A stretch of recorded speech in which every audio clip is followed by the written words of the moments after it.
I hope you don't mind. I brought my mom. Of course not. It's a pleasure to meet you.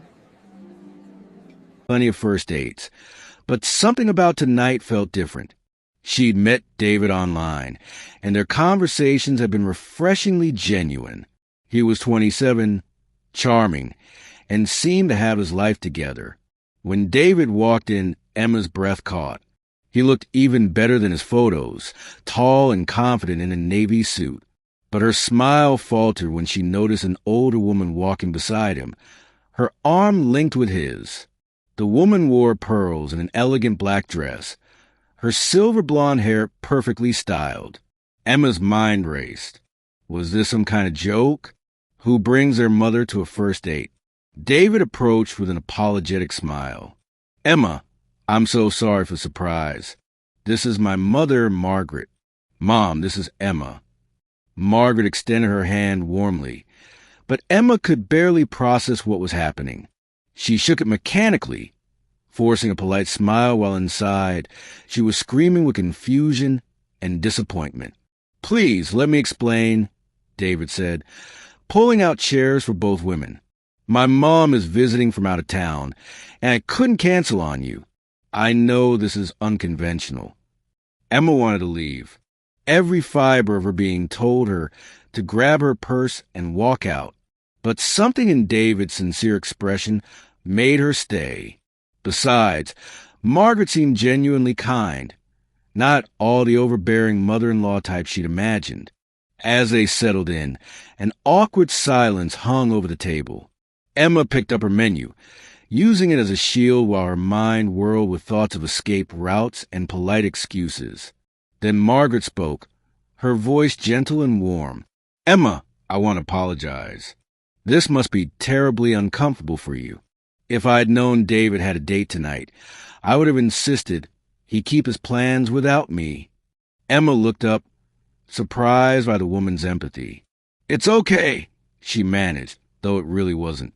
David shifted uncomfortably. The truth is, my mom doesn't visit very often. She lives in Seattle, and I only see her a few times a year. When she surprised me this afternoon, I panicked. I should have rescheduled with you, Emma. But I really didn't want to cancel. I've been looking forward to meeting you. There was such honesty in his voice that Emma felt her defenses soften slightly. She studied Margaret more closely and noticed the woman's eyes were glistening with emotion.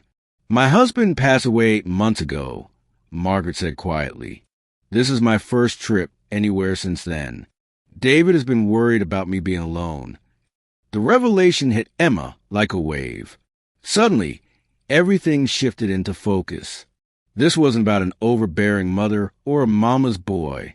This was about grief, about love, about a son trying to care for his mother while not wanting to disappoint someone he was interested in.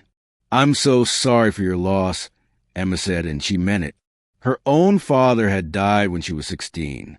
She understood that hollow ache, that feeling of the world continuing when it should have stopped. Margaret smiled softly. Thank you, dear. You know, I told David he should cancel tonight, but he said something that made me think you must be someone special. He said you're the first person in a long time who made him laugh until his coffee came out his nose. Despite everything, Emma laughed. She remembered that video call, when she'd told him an embarrassing story about mistaking salt for sugar in her coffee while half asleep. The evening transformed after that. Margaret shared stories about David as a child, how he'd once tried to build a rocket in their backyard and nearly set the shed on fire. David, blushing, countered with stories about his mother's terrible cooking experiments, like the time she made experimental lasagna with cottage cheese and raisins. Emma found herself genuinely enjoying their company.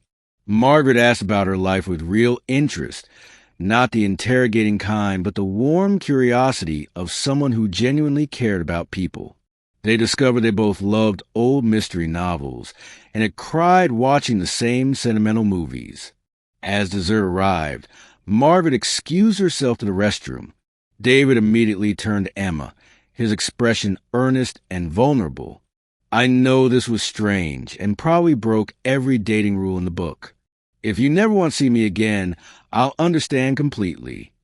Emma looked at this man who'd risked making a terrible first impression because he couldn't bear to leave his grieving mother alone in a hotel room. She thought about how easily he could have lied, could have made up an excuse to cancel their date. But instead he'd been honest, even knowing how weird it would seem. Actually, Emma said slowly, I'd like a second date. Maybe next time just the two of us, though.